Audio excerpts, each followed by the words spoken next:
Cockroach Janata party CJP അവരുടെ ഇന്നലത്തെ press brief ഉണ്ടായിരുന്നു. അതേപോലെ സോഷ്യൽ മീഡിയയിൽ പോസ്റ്റ് വന്നിട്ടുണ്ട്.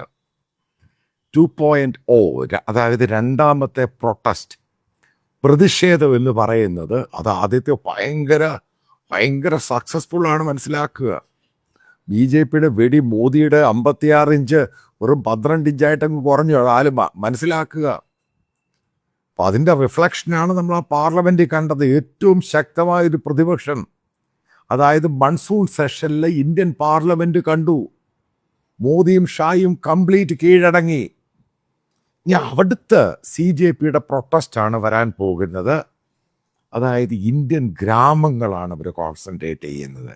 അത് മനസ്സിലാക്കുക. ഇന്ത്യൻ ഗ്രാമങ്ങൾ കോൺസെൻട്രേറ്റ് ചെയ്യുക എന്ന് പറയുന്നത് അതിൻ്റെ പ്രധാനപ്പെട്ട കീ പോയിൻ്റ് ഉണ്ട്. ഇന്ത്യക്ക് സ്വാതന്ത്ര്യം ലഭിച്ചിട്ട് ഇത്രയും വർഷമായി. ഇന്ത്യയുടെ ഗ്രാമങ്ങൾക്ക് വേണ്ടിയും ഇന്ത്യയുടെ വില്ലേജുകൾക്ക് വേണ്ടിയും നിങ്ങൾ കേട്ടിട്ടുണ്ട് എവിടെങ്കിലും ഈ പ്രതിഷേധം ഉണ്ടായിട്ടുണ്ടെന്ന്? അതായത് ഇന്ത്യയിലെ എല്ലാ ഗ്രാമങ്ങൾക്ക് വേണ്ടി പ്രതിഷേധ പരിപാടികൾ നടത്തിയതായിട്ട് നിങ്ങൾ ഇവിടെ വരെ ഇതുവരെ കേട്ടിട്ടുണ്ടോ? ഇതിന് മാസീവായിട്ട് സപ്പോർട്ട് കിട്ടിയത് നിങ്ങൾ കേട്ടിട്ടുണ്ടോ? അതാണ് CJP ഒരു റവല്യൂഷണറി സംഭവം തന്നെയാണ്. ഇന്ത്യയിൽ വലിയ വിപ്ലവം സൃഷ്ടിക്കാൻ പോവുകയാണ്. ഈ പറയുന്ന BJP, ഹിന്ദുത്വ, RSS മോദിയുടെ വെടി തീർക്കാൻ പോവുകയാണ്. അവരുടെ രണ്ടാമത്തെ സമരം. ഇതെന്തുകൊണ്ടാണ് രണ്ടാമത്തെ സമരത്തിന് ഇത്രയും പ്രത്യേകത? ഇതിന് ടെക്നിക്കൽ പോയിന്റ് ഉണ്ട്. അതായത് നീറ്റ് എക്സാമിനേഷനെതിരെയാണ് ഡൽഹിയിലെ പ്രൊട്ടസ്റ്റ് വന്നത്. ഈ പാർട്ടി തന്നെ സാറ്ററിക്കൽ, അതായത് തമാശ രൂപേണ ഉണ്ടായ ഒരു ഫോറമാണ്. അവരൊരു പൊളിറ്റിക്കൽ പാർട്ടി ആകാനില്ല എന്ന് പ്രഖ്യാപിച്ചു കഴിഞ്ഞു തൽക്കാലം. പക്ഷേ അവർ പ്രഷർ ഗ്രൂപ്പ് ആയിരിക്കും. അപ്പോൾ ഈ പ്രഷർ ഗ്രൂപ്പ് എന്തുകൊണ്ടാണ് രണ്ടാമത്തെ അവരുടെ അജിറ്റേഷൻ? ഇന്ത്യയിലെ സ്കൂളുകൾ, വില്ലേജിലുള്ള സർക്കാർ സ്കൂളുകൾ, അതിനെ കേന്ദ്രീകരിക്കുന്നത്. എന്താ റീസൺ? എന്താ? അതായത് നീറ്റ് എക്സാമിനേഷനായിട്ട് ഡൽഹി ജന്തർ മന്ദർ പ്രൊട്ടസ്റ്റ് എന്ന് പറയുന്നത് ഇന്ത്യയിലെ അർബൻ ക്ലാസ്സിന് വേണ്ടിയായിരുന്നു. ഏറ്റവും കൂടുതൽ നീറ്റ് എക്സാമിനേഷൻ എഴുതുന്ന അർബൻ ക്ലാസ് ഒരു 99%. ബാക്കി ഈ പറയുന്ന വില്ലേജുകളിൽ നിന്നൊക്കെ പഠിച്ചു വന്നിട്ട് അവർ ഡൽഹിയിലാണെങ്കിലും മറ്റുള്ള സിറ്റികളിലൊക്കെ താമസിച്ച് ഇതിൻ്റെ കോച്ചിങ് എല്ലാം കഴിഞ്ഞ് ഒരു സിറ്റി ലൈഫിനകത്താണ് ഈ എക്സാമിനേഷൻ എഴുതുന്നത്. അല്ലാതെ നിങ്ങൾ ഉദ്ദേശിക്കുന്നുണ്ട് നീറ്റ് എക്സാമിനേഷൻ എഴുതാൻ വേണ്ടി ഗ്രാമത്തിൽ നിന്ന് പെട്ടെന്ന് കയറി വന്നെങ്കിൽ എക്സാം എഴുതാൻ പറ്റുന്ന പരിപാടിയല്ല. സിവിൽ സർവീസ് എക്സാമിനേഷൻ അങ്ങനെയാണ്. ഇന്ത്യയിലെ കോമ്പറ്റീറ്റീവ് എക്സാമിനേഷനൊക്കെ എഴുതുന്നതിൻ്റെ സെൻറ്റേഴ്സ് ആണെങ്കിലും ഇവർ പഠിക്കുന്നതാണെങ്കിലും ഇവരുടെ കോച്ചിങ് എന്ന് പറയുന്നത് അർബൻ സിറ്റികളിലാണ്. അതായത് അർബൻ സിറ്റികളും 2 ടയർ സിറ്റികളും. പാല കേരളത്തിൽ, അവിടെ ഏറ്റവും വലിയ കോച്ചിങ് നടക്കുന്നുണ്ട്. അതേപോലെ ഏറ്റവും കൂടുതൽ നടക്കുന്ന ഇവിടെ ബീഹാറിലെ ഇന്ത്യയിലെ ഏറ്റവും കൂടുതൽ നീറ്റുമായിട്ട് ബന്ധപ്പെട്ട കോച്ചിങ് നടക്കുന്നത്. അപ്പം ആ ഒരു ക്ലാസ്സിലോട്ട് ഇത് പെനട്രേറ്റ് ചെയ്ത് കഴിഞ്ഞപ്പോൾ BJPയുടെ ഒരു 99% സപ്പോർട്ട് ബേസ്ഡ് ആണ് ഇന്ത്യയിലെ സിറ്റികൾ. നിങ്ങളിപ്പോൾ ഇന്ത്യയിലെ ഏതെങ്കിലും ഒരു north Indian, western Indian state എടുത്തു കഴിഞ്ഞിട്ട് അവിടുത്തെ ഇപ്പം നിയമസഭയാണെങ്കിൽ ലോക്സഭയിലെ സീറ്റുകൾ എടുത്തു നോക്കുക. അപ്പോൾ ഒരു സീറ്റ്, ഞാനൊരു ഇമാജിനറി നമ്പറാണ് പറയുന്നത്, ഒരു 20-25 സീറ്റ് ഇപ്പോൾ ഒരു സ്റ്റേറ്റ് എടുക്കുക. ആ 25 സീറ്റിനകത്ത് പ്രധാനമായിട്ടും ക്രൂഷ്യലായിട്ടുള്ള സീറ്റുകളുണ്ട്. അതായത് സിറ്റി സൈഡിലുള്ളവർ, അതെപ്പോഴും BJPക്ക് അനുകൂലമാണ്. അതിനെയാണ് അവർ ഇളക്കിയത്. അതിൻ്റെ റിസൾട്ടാണ് ബീഹാറിൽ ബങ്കിപ്പൂരിൽ വന്നത്. അതായത് ഇന്ത്യയിലെ അർബൻ ക്ലാസ്സും സിറ്റി ക്ലാസ്സും അവർ BJPക്കെതിരെ തിരിയുന്നു. ഇനി അടുത്തത് തിരിയേണ്ടത് എവിടെയാണ്? ഇന്ത്യയുടെ ഗ്രാമങ്ങൾ. അപ്പം ഇന്ത്യയുടെ ഗ്രാമങ്ങളിലോട്ട് കയറുന്ന രണ്ടാമത്തെ അജിറ്റേഷൻ, അതായത് സ്കൂളുകൾ, പ്രത്യേകിച്ച് സർക്കാർ സ്കൂളുകൾ. ഞാൻ ഒരു കാര്യം പറയാം, വളരെ ദയനീയമാണ്. മോദി സർക്കാർ ഏറ്റവും കൂടുതൽ ഇഗ്നോർ ചെയ്തൊരു സംഭവമാണ് ഇന്ത്യയുടെ എഡ്യൂക്കേഷൻ സെക്ടർ. സത്യമായ കാര്യമാണ്. അതുകൊണ്ടാണ് കഴിഞ്ഞ 10 വർഷം ഏകദേശം 1,00,000-ലധികം സ്കൂളുകളാണ്, അതായത് മോദി സർക്കാർ വന്ന ശേഷം 1,00,000-ലധികം സ്കൂളുകൾ, ഒരു ദിവസം 25 സർക്കാർ സ്കൂളുകൾ അടച്ചുപോയത്. ഈ സ്കൂളുകളൊന്നും സിറ്റികളിലുള്ള സർക്കാർ സ്കൂളുകളല്ല. സിറ്റികളിലെ വലുതായിട്ടൊന്നും സർക്കാർ സ്കൂളൊന്നും പണ്ട് പോലെയില്ല. ഉണ്ടെങ്കിൽ തന്നെ അവരെല്ലാം ഈ പറയുന്ന അർബൻ ക്ലാസ്സാണ്. അവർ പ്രൈവറ്റ് സ്കൂളിലും അവിടെ ഇവിടെയൊക്കെയാണ് കുട്ടികളെ പഠിപ്പിക്കുന്നത്. അപ്പോൾ ഇന്ത്യയിലെ റൂറൽ, അതായത് ഇന്ത്യയുടെ ഗ്രാമങ്ങളിലുള്ള സ്കൂളുകളുടെ സ്ഥിതി നിങ്ങൾക്കറിയാം. പല ആൾക്കാർക്കും അറിയത്തില്ല, പക്ഷെ ഞാനിത് കണ്ടിട്ടുണ്ട്. അതായത് പെൺകുട്ടികളോ ആൺകുട്ടികളൊക്കെ കോയഡ് ആയിട്ടുള്ള സ്കൂളുകളാണെങ്കിൽ ഒരു 10-15 അധ്യാപകരുണ്ട്. ബേസിക്കലി ഈ അധ്യാപകർക്ക് പോലും പ്രോപ്പറായിട്ട് അവർക്ക് ഈ ഫാക്കൽറ്റി ഒന്നും അല്ല. ഇവരധികവും സിറ്റികളിൽ നിന്ന് ഈ റൂറൽ ഏരിയയെ പഠിപ്പിക്കാൻ പോകുന്നവരാണ്. അവിടെ അവർ കള്ളത്തരവും തരികിടയൊക്കെ കാണിച്ച് അവിടെ അങ്ങ് നിൽക്കും. കാരണം ഈ റൂറൽ ഏരിയയിൽ എവിടെയാണ് ഫാക്കൽറ്റി ഉള്ളത്, എവിടെയാണ് ഈ പഠിപ്പിക്കുന്ന അധ്യാപകരുള്ളത്? അപ്പോൾ എന്തുകൊണ്ട് സിറ്റിയിൽ നിന്നാണ് ഇവർക്ക് ഈ ഗവൺമെൻറ് അപ്പോയിൻമെൻറ്റ് കിട്ടിയും തരികിടയൊക്കെ കാണിച്ച് ഈ സ്കൂളിലെ അധ്യാപകരാകുന്നത്? അപ്പം സ്കൂളിൻ്റെ കാര്യം, സ്കൂളിൻ്റെ പ്രോപ്പറായിട്ട് ക്ലാസ് റൂംസ് ഇല്ല, ബെഞ്ചില്ല, ഡെസ്കില്ല. പെൺകുട്ടികളുണ്ട്, അറിയാമല്ലോ, എത്ര 12th വരെയും 10th ക്ലാസ് വരെയൊക്കെ ഉള്ളത്. ഒരു പ്രോപ്പർ ടോയ്ലറ്റ് ഇല്ല, അധ്യാപകർ വരാറില്ല. അപ്പം ഏറ്റവും കൂടുതൽ അതിൽ സെറ്റ് ബാക്ക് ഉണ്ടാകുന്ന ആർക്കാണ്? ഇന്ത്യയിലെ പാവം പിടിച്ചവർക്ക്. അതായത് ദളിറ്റ്സ് ആണെങ്കിലും ആദിവാസികളാണെങ്കിലും OBC. കാരണം പൈസ ഉള്ളവരും അപ്പർ കാസ്റ്റൊക്കെ വേറെ പ്രൈവറ്റ് സ്കൂളിലങ്ങ് പോകും. ഇനി അതിൻ്റെ ഇതൊരു ക്രൂഷ്യൽ മാറ്റർ പറയാം. ഈ FCRA എതിർക്കുന്ന ഈ ചാണകങ്ങൾക്ക് അറിയാൻ വേണ്ടിയാണ്. ഈ ക്രിസ്ത്യൻ മിഷണറിയും കാത്തലിക്സും ചെയ്തത് എന്താണെന്നറിയോ? ബേസിക്കലി ഇതേപോലെ മാർജിനലൈസ്ഡ് ആയിട്ടുള്ള കമ്മ്യൂണിറ്റിക്ക് ഫ്രീ ആയിട്ട് എഡ്യൂക്കേഷൻ കൊടുക്കുക, അവർക്ക് ഫ്രീ ആയിട്ട് ഹെൽത്ത് കൊടുക്കുക. കാരണം ആ കുട്ടികളെ പഠിപ്പിച്ചെടുക്കുക. അതിനെയാണ് ഇവിടുത്തെ സംഘപരിവാറോ RSSോ ഒപ്പോസ് ചെയ്യുന്നത്. അതാണ് ഈ പ്രശ്നവും വഴക്കുകളെല്ലാം ഉണ്ടാകുന്ന കാരണം. അതിലേറ്റവും കൂടുതൽ കോൺട്രിബ്യൂട്ട് ചെയ്ത കാത്തലിക് സഭയാണ്. ഈ പറയുന്ന മലയാളികളായ അച്ഛന്മാരും നൺസും ഒക്കെ ഈ നോർത്ത് ഇന്ത്യ ശരിക്കും വർക്ക് ചെയ്യുന്നുണ്ട്.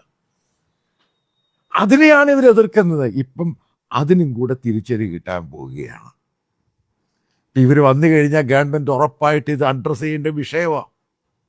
ഈ പറയുന്ന സ്കൂളിലെ കുട്ടികൾ നാളെ തെരുവിലിറങ്ങുവാണെങ്കിൽ, ഈ ജെൻസി പ്രക്ഷോഭത്തിൻ്റെ കൂടെ ജെൻ ആൽഫയും കൂടെ ഇറങ്ങുവാണെങ്കിൽ, നിങ്ങൾ ആലോചിക്കണം, ഒരു ഇന്ത്യയിലെ ഗ്രാമത്തിൽ താമസിക്കുന്ന പാവം പിടിച്ച അപ്പനും അമ്മയും അവരുടെ കുട്ടികളെ പഠിപ്പിച്ച അടുത്ത ലക്ഷ്യം എന്ന് പറയുന്ന ഒരു ഇന്ത്യക്കാരൻ്റെ ആഗ്രഹമാണ്. ആ കുട്ടികളുടെ ആവശ്യം അവർ തെരുവിലിറങ്ങുവാണെങ്കിൽ ഈ പറയുന്ന BJPയുടെ ഫോർട്ടുകൾ അതായത് കോട്ടകൾ ഇളകുകയില്ല. ഈ BJPക്കാർ തന്നെ റോഡിൽ ഇറങ്ങുന്ന ആളെ. കാരണം ഈ കുട്ടികൾ പറയുന്നത് കറക്റ്റാണെന്ന് പറയാൻ തുടങ്ങി. കാരണം രാജസ്ഥാനിലെ പ്രക്ഷോഭം, ജെൻ ആൽഫയുടെ പ്രക്ഷോഭം, അതായത് ഇത് ഏറ്റവും ആവശ്യമുള്ള കാര്യമാണ്. ഈ പറയുന്ന CJP അടുത്ത മുന്നിൽ നിൽക്കുന്ന അവരുടെ രണ്ടാമത്തെ പ്രക്ഷോഭം എന്ന് പറയുന്നത്.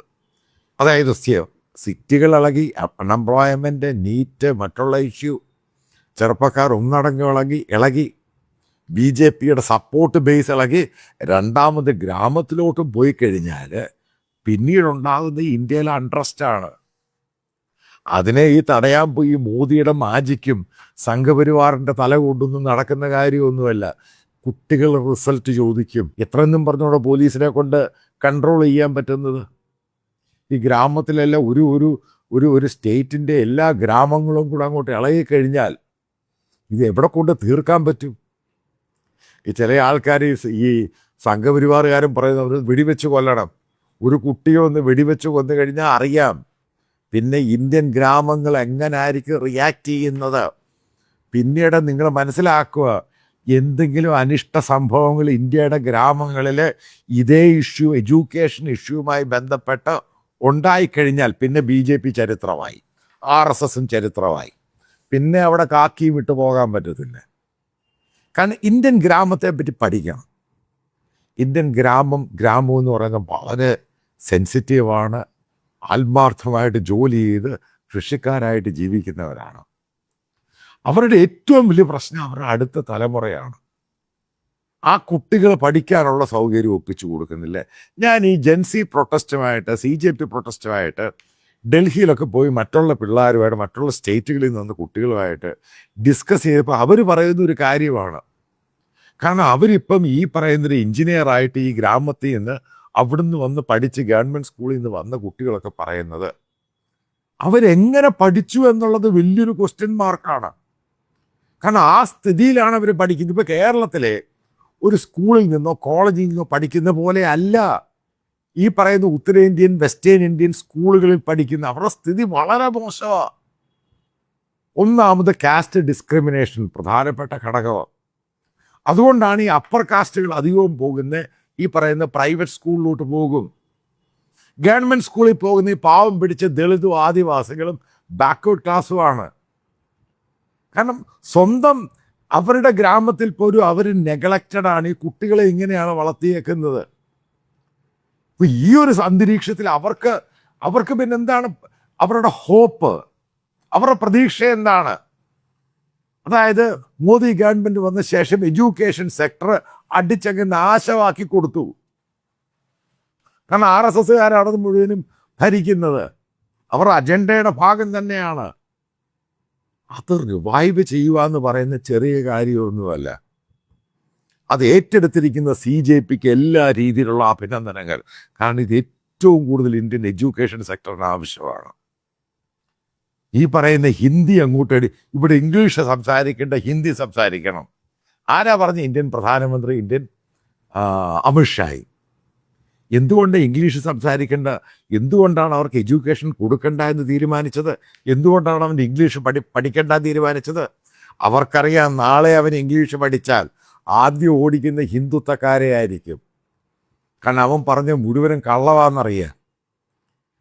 അവൻ ജനങ്ങളെ മാക്സിമം കബളിപ്പിച്ചുകൊണ്ടിരിക്കുകയാണെന്നറിയാം, പശുവിൻ്റെയും ചാണകത്തിൻ്റെയും മൂത്രത്തിൻ്റെയും പേരിൽ. ഇതൊക്കെയാണ് ഇതിൻ്റെ റീസൺ എന്ന് പറയുന്നത്.